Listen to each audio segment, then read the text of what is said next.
여기 등장한 건 판가점 우사상기라고 되어 있는데 여기 일반적으로 고전 소설의 제목이 기, 록, 서로 되어 있다고. 그러니까 기, 록, 설의 제목을 갖고 있으나 소설인 거는 우리 고전 소설 할 때 구분은 했었어. 시점을 가지고 구분하는 거.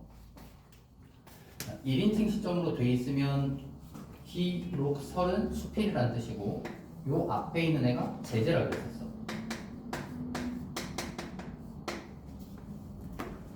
일인칭 시점인지 전시적 작간제를 가지고 구분하는 거야. 기, 록, 설 1인칭 시점일 때 얘는 고전 수필이 되고 다른 문학은 갈등을 찾는 거. 시 같은 경우는 정서 변화라는 게 갈등의 변화란 말이야. 소설도 인물 중심의 갈등 관계를 찾는 거. 극문학도 갈등을 찾는 건데 수필은 갈등을 찾는 게 아니다. 수필은 기본적으로 갈등의 문학이 아니라 깨달음의 문학이다. 요 얘기 했었고, 이때 깨달음이라는 걸 전제하고 서술자가 자신의 깨달음을 전제하고 설명을 하는 건데, 전개 방식은 두 개가 있어. 이미 깨달은 다음에 글을 쓰겠지. 어떤 걸 경험한 다음에 글을 쓰는데 자신이 깨닫게 되는 그 깨달음의 과정을 드러내주는 전개 방식이 있고, 이 깨달음의 과정을 드러내주게 되면 깨달음을 기준으로 깨닫기 전과 깨달은 이후 이렇게 나올 텐데 이때는 출제 포인트, 이 깨달음의 계기,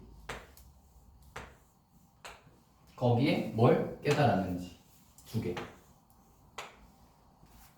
그 다음 두 번째 전개 방식, 이미 깨달음을 전제하고 자신의 깨달음의 결과를 전달만 해.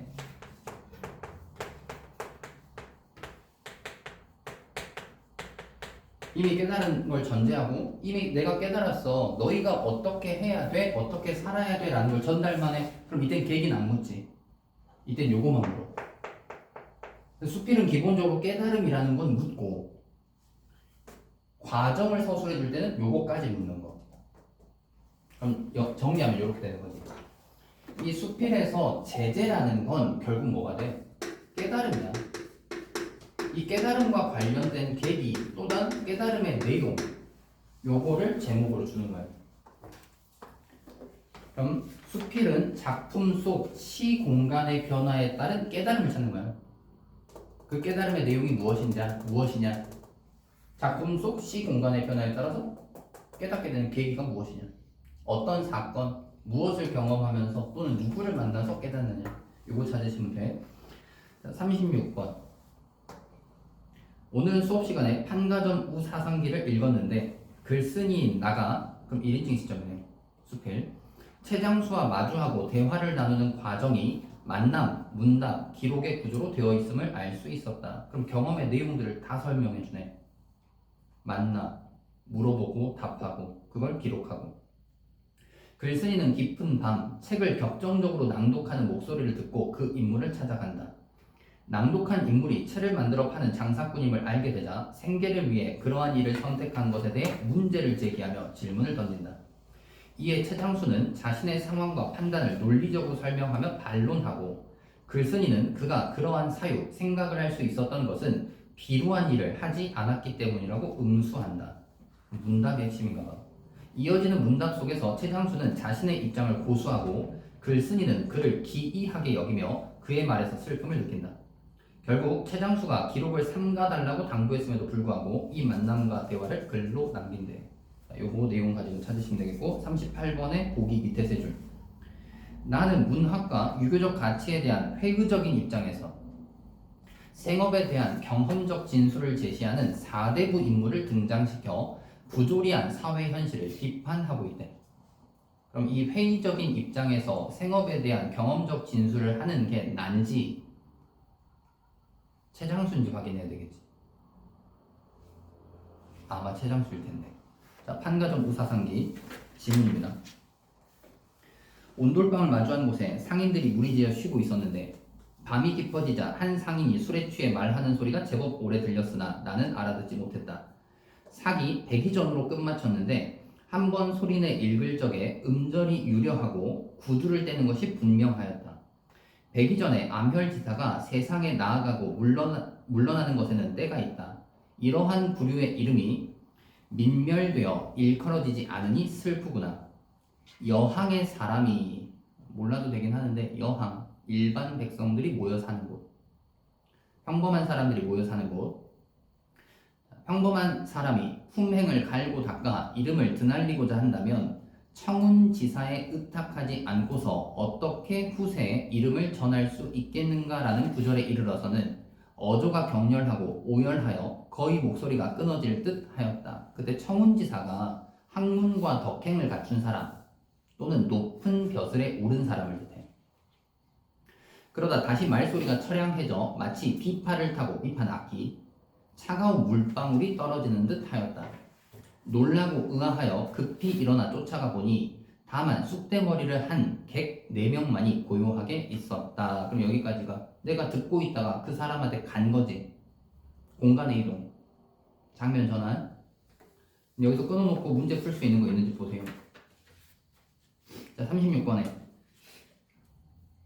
격정적으로 낭독하는 목소리를 듣고 그 인물을 찾아간다. 맞지? 36번에 1번 확인했어.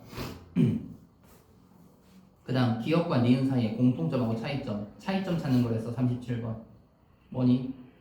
기억에서 7월시 같은 경우는 7월시 이렇게 하니까 누구든 감동하지 않을 수 없다 그러면서 농사 짓는 부분 얘기한 거고, 니은에서는 그 인물을 찾아가게 되는 거잖아.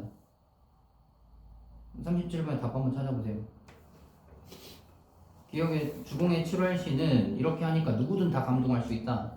그래서 7월시 내용대로 우리 다 힘들지만 농사 지어야 된다. 니은은 그 인물 찾아가는 거예요. 37번의 답 2번이지. 니은을 통해서 장면이 전환되는 거잖아. 그 인물을 찾아가는 거니까. 37번의 1번 기억은 화자가 자신의 행위를 성찰, 돌아보면서 반성하는 거 없어. 니은은 글쓴이가 상대의 처지를 짐작하게 되는 계기. 자, 처지 짐작은 아직까지 모르겠어. 단 기억이 틀렸어. 3번 선지 기억은 화자가 자신이 겪은 정신적 고통으로 인한 괴로움, 정신적 고통, 괴로움 상황 드러낸 게 아니었지. 우리도 그렇게 해야 된다는 만족감 또는 앞으로 그렇게 해야 된다는 의지. 틀렸고, 니은 글쓴이가 타인이 겪은 육체적 고통에 공감하게 되는 것. 아직 알 수 없지만 뒤에도 육체적 고통에 공감하는 건 없습니다. 36번에도 그런 부분 없었고. 4번 선지 기억은 화자가 선택한 삶의 방식에 대한 의지지. 주공의 7월시처럼 나도 농사지면 살아가겠다. 니은은 글쓴이가 자신이 추구하던 삶의 방식을 포기하는 이유를 드러내는 기능. 뒤에 가도 이유는 없어요. 나와 그 사람이 문답을 하면서 서로 생각이 다름을 드러내는 것 뿐이지 화자가, 서술자가 삶의 방식을 포기하는 건 없습니다.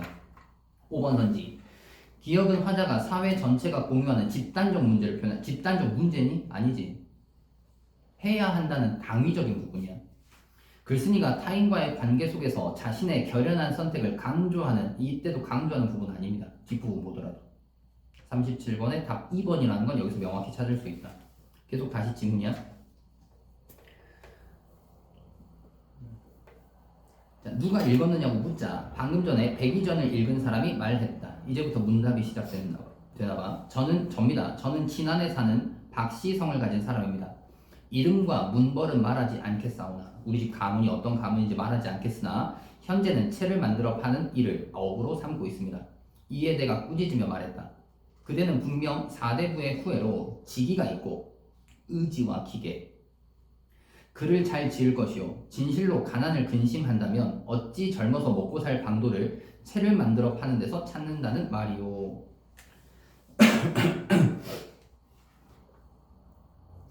이에 내가 말이요. 그러자 객은 안색이 변해 오랫동안 있다가 빙그레 웃으며 말했다.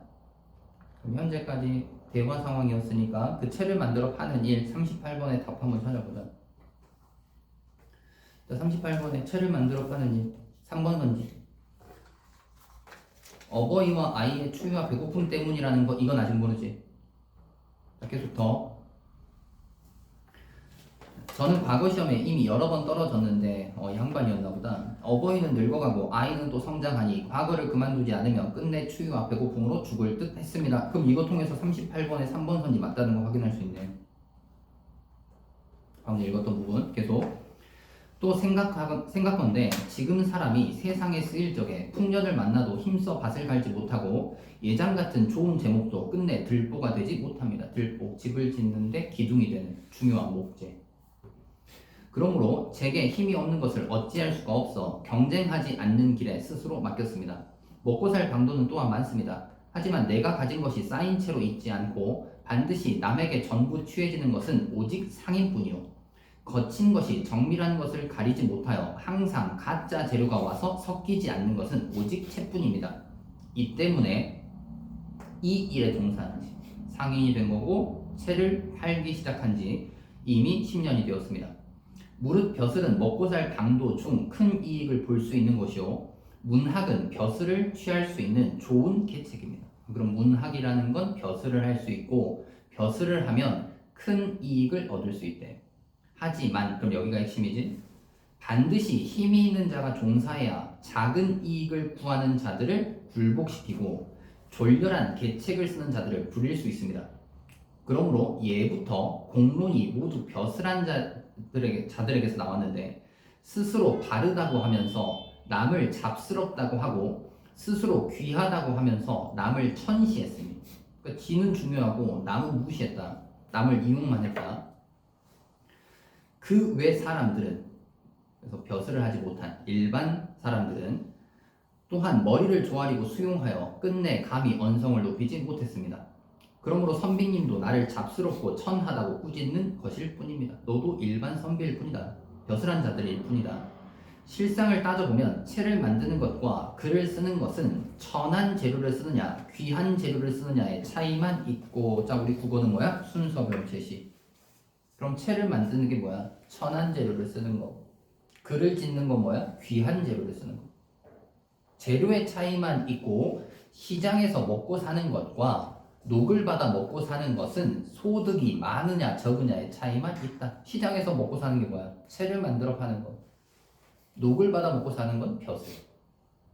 즉 내가 하는 채장수와 너가 하고 있는 벼슬은 재료와 소득의 차이만 있을 뿐이다.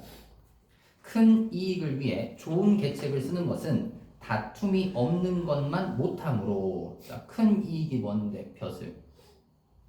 그래서 큰 이익, 벼슬을 하는 것은 다툼이 없는 것만 못하다. 지금 계속 뭐랑 비교하니?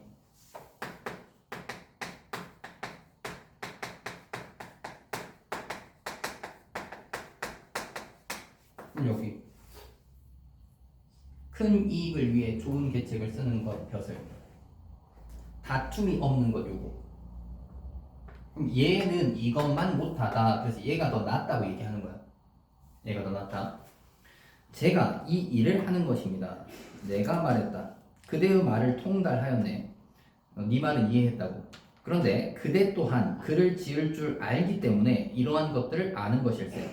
글을 지을 줄 몰랐다면 이런 깨달음도 없었을 것이요. 깨달음이 없다면 천할 뿐이니 문학을 비루한 일이라 무시해서야 되겠는가? 네가 결국 깨달았기 때문에 이런 생각할 수 있는 거야. 깨달을 수 있었다는 건 결국 문학이 의미가 있는 거야. 자, 그러자 객이 눈썹을 치켜 올리고 붉은 주먹을 쥐고서 3번 일어섰다 다시 앉았다 하며 말했대. 그럼 여기 장면 끝난 거니까 38번. 진하게 표시된 거랑 36번 풀어볼 거야. 38번에 진하게 표시된 거. 2번 선지. 벼슬한 자들이 스스로에 대한 평가는 후하게 했어. 남을 잡스럽다고 하는 것에서 당대의 현실을 부조리한 사회로 바라보는 사대부의 관점이라고 볼 수 있지. 물론 이거의 전제는 너희가 이 지문을 읽으면서 채장수냐 또는 나냐 38번에 회의적인 입장에서 생업에 대한 경험적 진술, 이게 누군지를 확인했어야 돼. 채장수야. 그래서 2번 선지 맞습니다. 자, 3번 선지 좀 전에 확인했어. 그 다음에 5번 선지. 채를 만드는 것과 글을 짓는 것은 재료와 소득의 차이만 있다는 것에서 맞지. 문학을 생업을 비판하기 위한 도구로 보는. 자, 생업을 비판하기 위한 도구로 보니 지금 오히려 최장수는 뭐야? 생업이 중요한 거다. 근데 나라는 인물은 뭐야? 문학이라는 게 중요한 거야 라는 얘기를 하는 거지. 그럼 문학을 생업을 비판하기 위한 도구로 보는 건 우선 나나 최장수나 둘 다 아니야. 5번 선지. 그래서 틀렸어. 그리고 지문의 전개대로 보면 굳이 이거에 맞는 사람을 찾아보면 문학을 생업을 비판하기 위한 도구로 보는 거는 나라고 봐야 돼요. 나는 생업보다는 뭐가 더 중요한 거야? 문학이 더 중요한 거야. 그래서 최장수와 갈등하는 부분처럼 보이잖아. 서로 이제 말을 주고받을 때. 38번에 5번 선지 나 부분이 틀렸다. 답 찾았고 36번에 2번 선지 생계를 위해 그러한 일을 선택한 것에 대해 문제 제기하면 질문 던졌지. 그 다음 C 그가 그러한 사유를 너가 이렇게 깨달을 수 있었던 것은 비루한 일을 하지 않았기 때문에 아니 너도 문학을 배웠기 때문이라고 응수한 거잖아. 나라는 사람 입장에서 비루한 일은 생업이야. 장사하는 거. 장사 이미 하고 있잖아. 너라는 인물이 하고 있다는 것까지 알고 있으니까 비루한 일을 하지 않았기 때문이라고 이 부분이 틀리고 3번 선지가 맞으려면 그 부분이 뭐로 바뀌어야 돼? 문학을 했기 때문이라고 바뀌어야 되지. 36번의 답 3번. 그리고 또 여기까지 읽으면서 34번에 혹시 답 찾을 수 있는 거 있는지 봐봐. 가에서 엄청 많이 쓰였어. 너희한테 틀리라고 딱 한 번 사용한 표현상 특징 가지고 출제한 경우 별로 없어.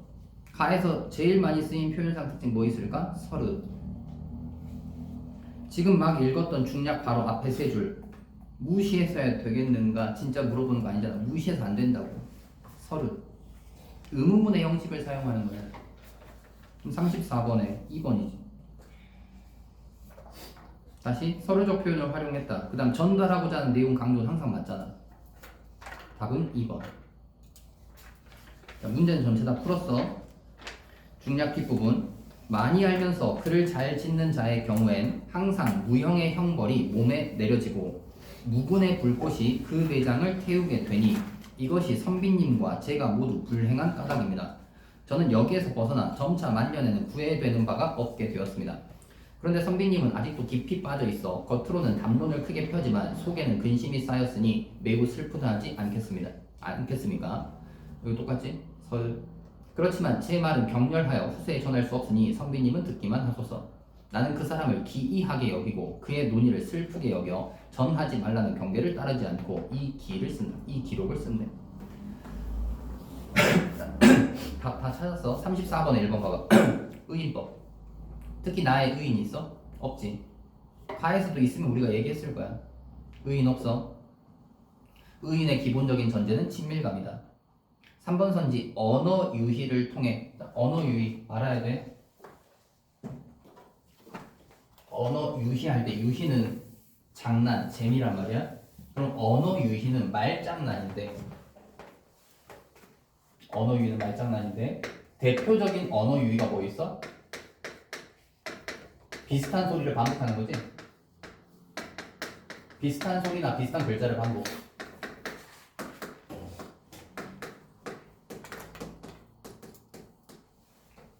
춘향전에서 이몽룡이 어사신분을 속이고 변사또의 생일잔치에 와가지고 말석에서 자기가 받은 상은 채소만 있고 옆에 있는 사또가 받은 상에는 고기랑이 많은 걸 보고 옆 사람의 갈비뼈를 가리키면서 나도 음식 갈비를 먹고 싶다.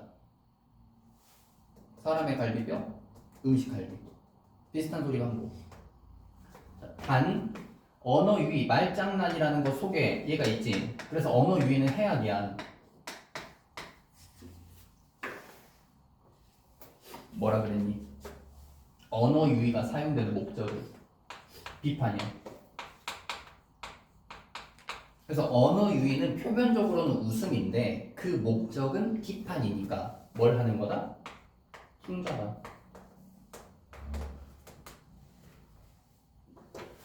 없지? 언어 유희 자체도. 그 다음 4번 선지. 나에서는 직유가 있기는 한데 가에서는 직유를 찾기가 어렵고 5번 선지. 계절의 순환이 드러나는 표현을 사용하여 가에서는 시간의 흐름, 그래서 농사 짓고 얘네들이 싹이 트고 뭐 이렇게 해서 시간의 흐름이나 계절의 순환이라고 볼 수도 있거든. 근데 거기가 대상이 초항, 그러면 그 곡식들이 자라는 거라고 치자. 그럼 가는 맞다고도 볼 수 있어요. 나는 계절의 순환이 없지. 그래서 나에서 명확히 틀리게 된다. 34번에 2번, 35번에 3번, 36번에 3번, 37번에 2번, 38번에 5번 이렇게 보시면 되겠고, 내일 현대시 하고 독서로 가면 되겠네. 내일 현대시 하고 독서. 수고하셨고, 내일하고 모레가 춥다더라. 옷 따뜻하게 입고 다녀.